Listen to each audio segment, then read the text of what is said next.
Hi, my name is Mary Fife and this is my teammate Kaela Dickerman, and today we're going to be talking about Chapter 7, which was Group and Team Dynamics.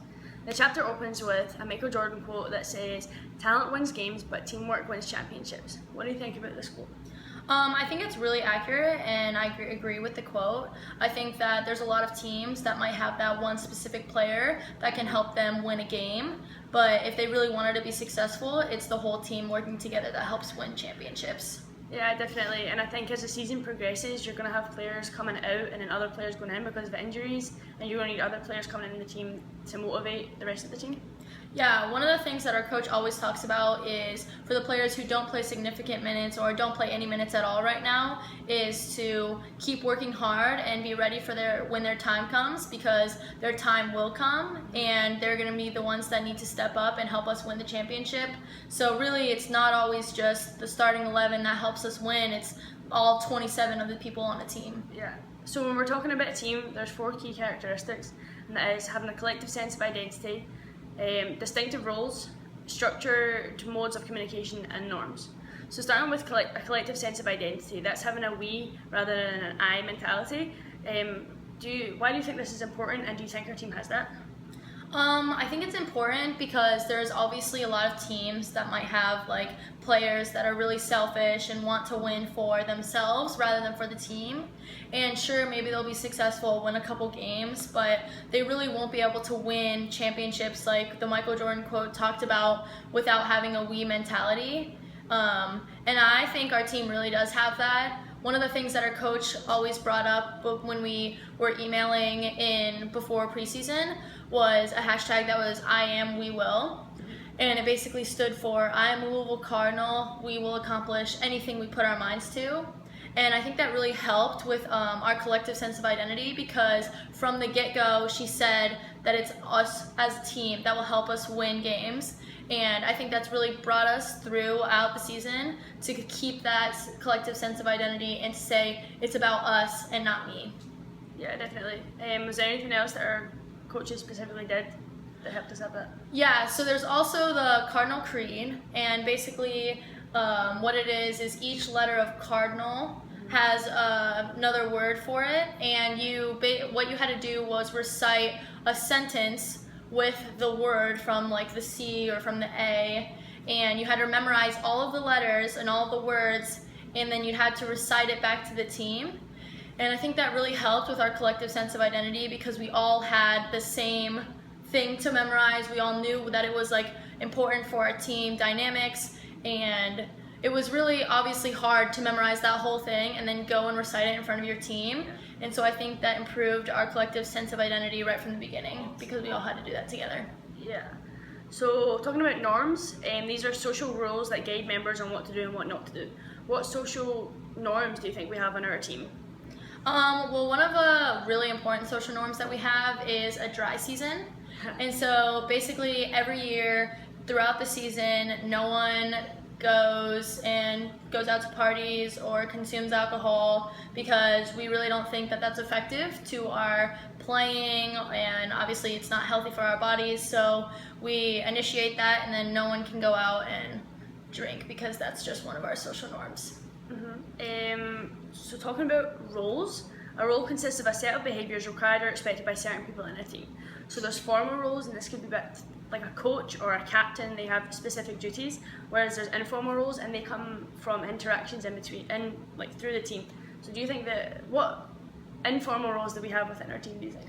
Well, one really good example of an informal role would probably be you. I think you are a really good comedian, and like you help the team have a positive energy and always be willing to go out and practice hard because you keep the energy and the vibes up, and you always have really good jokes. But there's some other roles too. One of the things that our coaches always talk about are the game changers, and those are the people who might not play significant minutes or any minutes at all, but when they do go into the game, they have to change the game in a positive way, and so that's why they're called game changers. And I think that's a really important role for our team, because if we didn't have those game changers, there wouldn't be someone to go out and help us change the game in a positive way, especially if we're not doing well for the starting 11. So if you're not playing much, that can obviously be kind of hard for some players to accept, and that comes to role acceptance, and and that's important for team structure. So, accepting your role, what do you think your role is on the team? Well, I think one of my roles, well, I guess I don't really know, but I think my role would probably be like a mediator. I am privileged to be on the starting lineup, and I do play significant minutes, but I understand where the people are at who haven't played significant minutes, because I have been in that role before. And I think right now with our team dynamics, there's a lot of people who are in the starting lineup who might not understand the perspectives of the people who aren't in the starting lineup. And so I think right now I'm trying to make it more obvious to those people who are in the starting lineup that we need to be more like helpful to the people who aren't in the starting lineup, because that just increases our team dynamics. And I really think that I've been successful with it, but I think it's hard because a lot of people are in their own thought process, and so being a mediator for my role is just still a work in progress, I guess. Right. Now we're going to talk about Steiner's model of actual productivity, and this is actually an equation, kind of. So actual productivity equals potential productivity subtracted by losses due to faulty group processes. So potential productivity would be given each player's knowledge, skill, and ability, mentally and physically, taking away the motivation losses and coordination losses. So this could be like a tactical or a structure just not working out. So how true do you think that is, that your productivity is equal to your potential productivity taken away, and motivation is taken away from that? I think it's really accurate. It makes sense when I think about how a team performs. A lot of us, we always talk about how much potential we have and how far we can go if we really work hard, but we won't be able to actually work hard if we don't have that motivation. And so there's been, I think recently with some of our losses and our ties, it shows that we might not be having as much motivation as we normally did when we would have all the wins. And so that's not, our actual productivity isn't as good as it would be when we did have a lot more motivation. So I think that is actually accurate, and it makes a lot of sense to me. Yeah. So when we're talking about motivation, it's important to be maximising individual performance in team sports, especially in team sports. And this is the responsibility of this lies on the coaches. So how do you think our coaches do this? I think it's kind of interesting how our coaches do this. I find that a lot of times our coaches try to do it by not being like rude, but maybe saying things that they can improve on in a way that's not necessarily like, oh, good job, like you got it next time. It's more like, you need to do this better next time. And I think that for some players that might help maximize their individual performance, but I think for others it might not. And one of the things I really think is important with our coaches when they try to maximize individual performance is understanding the player first, and then understanding how to talk to the player to help them reach their potential. Because not every player reacts the same. Yeah, exactly. And I think like from my past experiences with high school coaches and club coaches, a lot of them were probably better coaches for like men. And I think that because when you talk down to a guy or say like, oh, you can't do this, you got to do this better, they're like, oh, okay, yeah, like I'm going to do this better. But I feel like a lot of times when you talk down to a girl, they take that much more to heart, because they're like saddened by what you say and they don't really feel motivated as much as guys do. But okay, now we're going to talk about the Ringelmann effect. So this came into play around 100 years ago, and it basically explains that individual performance decreases as the number of people in a group increases. Obviously, we have a lot of players in our team this year. We have 27 players. So how accurate would you say that that is? I don't really know.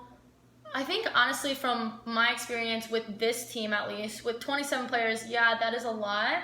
But I do think that we have a really good team dynamic, and I think that we've been pretty successful because we've been able to use every single one of the players. But I don't know, I think maybe if our team got to like the 30s or even higher, it would be a little bit harder because not everyone would get any playing time, and some people wouldn't be able to practice or perform at all. So I think that would be a little bit harder if our team numbers were even larger than what it is now. Now we're going to talk about the Norman Triplet theory. So Norman Triplet was a cyclist, and he believed that people performed better when they were in a race as opposed to riding against themselves.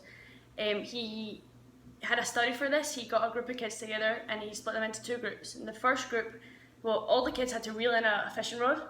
In the first group, they did it at the same time. In the second group, they did it individually. So the study showed that it was done quicker in the group rather than when they were in individual. What do you think about that in relation to our team? I think that's actually really accurate. Our coaches always want us to be better than we were yesterday when they talk about us as like specific players. But I really do think that when we play against someone else, it always makes us work harder and want to win even more. And that's why I think our practices are so intense, because we need to have that mentality that we're going against each other and we're not trying to be better than ourselves. Yeah. And I think honestly, like, for a team sport, you always want to compete against someone else because you want your team to be better than their team. I feel like a lot of times when you might be in an individual sport, you might want to be better than you were yesterday, and then eventually you'll play against someone else and be better than them. But I do think in a team sport, you'd always work harder when you're going against someone else. Yeah. So it's like when you're training in the summer, if you're training by yourself, you might not give all the effort you would if you were training with the team. Yeah, that's for sure. In the summer we get packets, and we're supposed to obviously work as hard as we can, but I think it's really obvious when I come back and I do those same types of workouts with the team that I am working way harder and I'm getting way more fit with them because they're pushing me to do more. So talking about team functioning, obviously we're lucky enough to have sports psychologists on campus, and we work with Dr. Shannon once a week. So how much do you think Dr. Shannon enhances our team function? I really enjoy Dr. Shannon when she works with us as a team, and also me specifically. I think a lot of people don't necessarily utilize her enough, because I think most people don't understand that a sports psychologist will really help them increase their performance, which in turn helps everyone, because they're helping the team. But I do think when she meets with us once a week, it always gives us a good feeling, because her PowerPoints and her speeches are informational, but they're really inspiring, I feel like, and she always has something new to talk about in the sports world. And even talking to her specifically, one-on-one, she wants you to be a better person for you, but she also realizes that what she's saying to you is going to affect the team. And so she works with you because she believes that you can have a powerful impact on the team and not just yourself. And I think that's really important, and I'm really lucky. I think we're really lucky to have Dr. Shannon. Yeah, definitely. Do you think it's important to emphasize the importance of individual pride and unique contributions? I think it is important, especially when someone does have a unique attribution that maybe someone else on the team doesn't have, or maybe no one else on the team has. But I think there's a certain extent that you can say something about it. I feel like a lot of times when coaches continually pride that one person on that one thing that they're good at, it might make that one person feel really great about themselves, but it doesn't necessarily increase the team dynamics because all the team is hearing about that one person. And I think it's important, but not too much. Do you know what social loafing is? No. Social loafing is that when an individual doesn't put 100% effort in because they've lost motivation. And how do you think that impacts the team if one person is lacking motivation, so doesn't put 100% effort in? I actually think it is super detrimental to a team if there's one person who's not putting 100% effort in. You can really tell the differences of practices when there's maybe one or two people who are just not mentally ready to practice and not willing to put their all into it. And it doesn't help the team because it doesn't make anyone better, and it just kind of lowers the energy that the team might have brought. I think social loafing is a really powerful thing because people don't necessarily understand when they can be really detrimental, because they might not have 100% motivation and they're not putting their whole effort into it, and they might not even think that they're harming anyone else, but they are. Yeah. And so I just think that it's really important for those people to understand that you have to put in 100% or you just don't show up. Shut up. Okay. Okay, I think we're done here. So thank you very much, Kaela. Thank you.